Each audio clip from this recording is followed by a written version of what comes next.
Okay guys, gagawa tayo luluto tayo ng dinengding.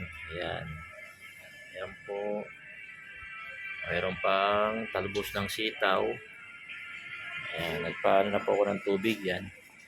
Lagay ko na po itong inihaw na bangus.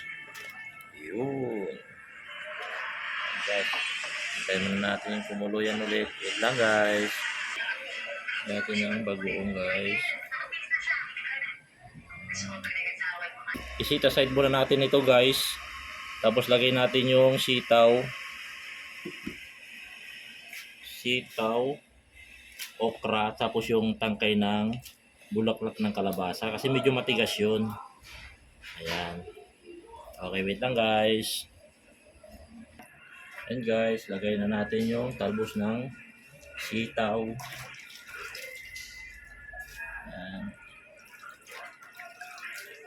Lagay na natin, tapos palubugin natin para maano sa ano. Okay, wait lang guys. Ito guys, lagay na natin. Ayan. Palubugin natin. Tapos lagyan na natin tong bangus guys para ano, lasa pa. Ayan, hanggang sa maluto na to guys. Kakain na tayo. Okay, thank you for watching.